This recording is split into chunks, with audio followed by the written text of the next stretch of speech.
Good evening. We present the news summary. The number of cases of child abuse has increased. This includes physical, sexual, and emotional abuse, as well as neglect. The Minister of Employment and Social Affairs made the statement this morning in the National Assembly.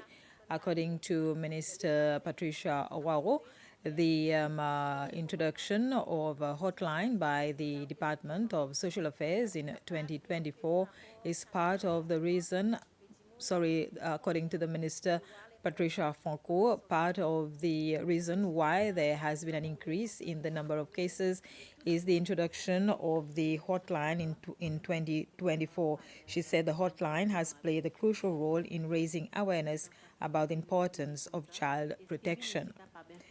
Another issue raised in the National Assembly was the revision of the scheme of service for social workers. Minister Fonkou noted that the Public Service Bureau is working on a revised scheme.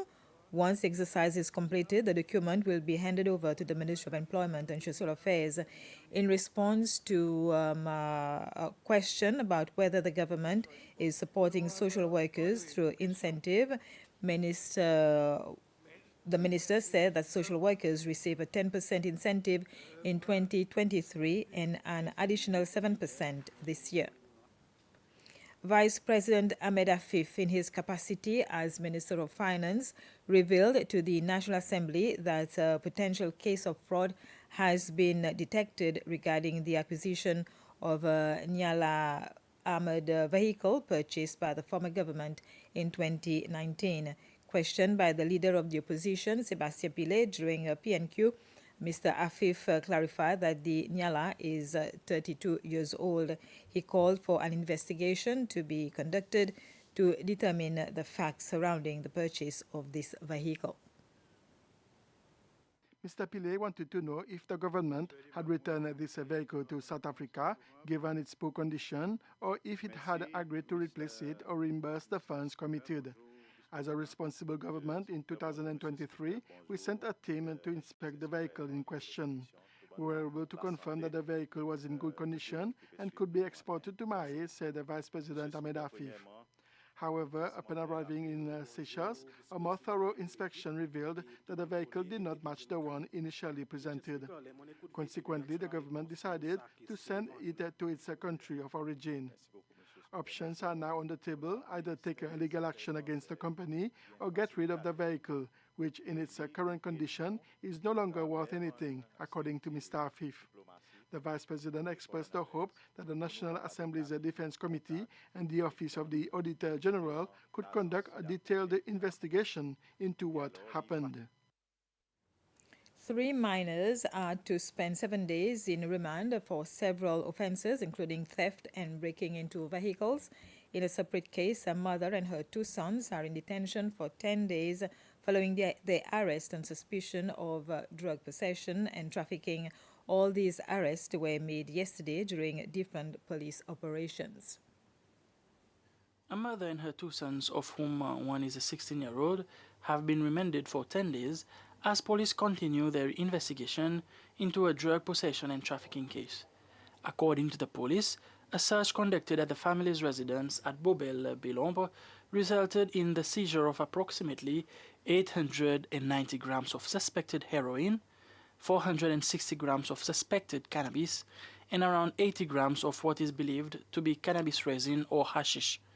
The prosecution requested that the remand be based on several grounds: the seriousness of the offense, the substantial quantity of suspected drugs seized, the potential commercial aspect of the case, the risk of interference with evidence and witnesses, and the fact that the suspects have not cooperated with police investigations.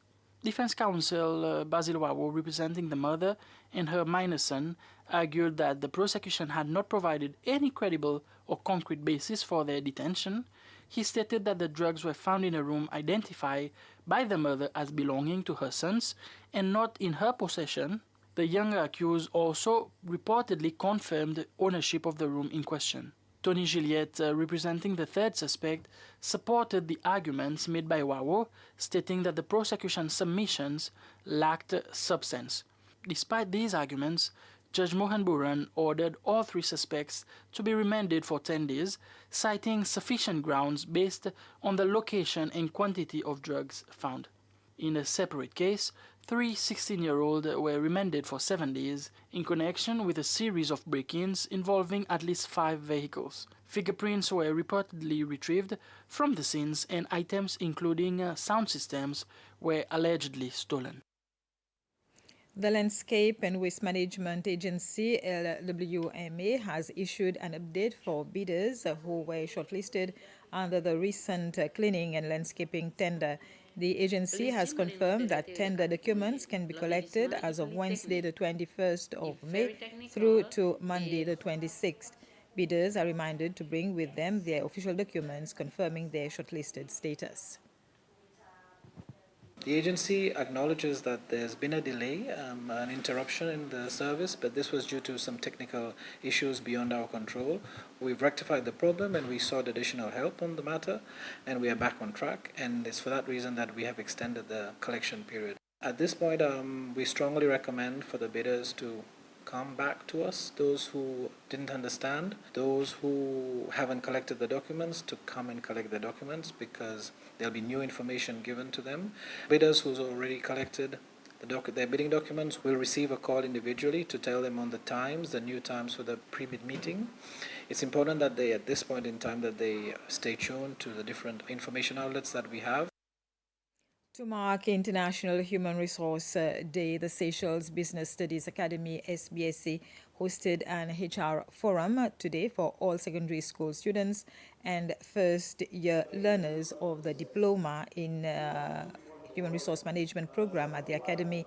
Students learned about various career paths within human resource, and the director of SBSA, Josiane Bristol, said the forum is aimed to inspire students to explore human resource as a rewarding career.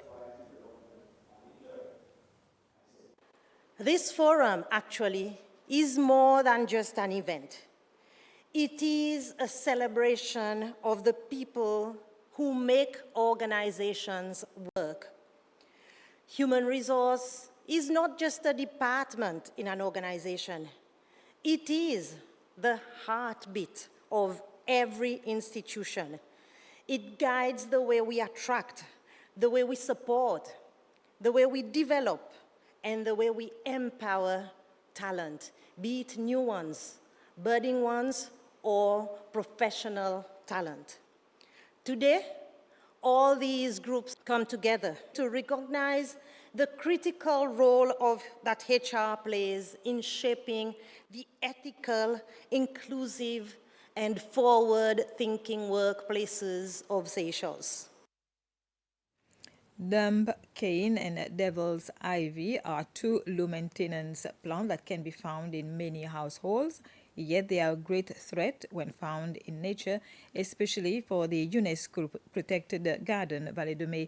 To celebrate this year's Biodiversity Week, Seychelles Island Foundation, in partnership with the Department of Environment and Climate Change, uprooted many of these plants from the Fond Pépé forest in Pralin. Dumb cane, or most people know it as viatang, grows around the river, and it causes harm to wildlife, especially aquatic animals such as freshwater shrimps. It releases a small sap, not harmful to humans, and it tends to take up space in the area near the rivers. Philodendron or devil's ivy creeps up trees and it suffocates them, so it grows higher than the tree that it is growing on, and the leaves grows massively large and takes all the sunlight.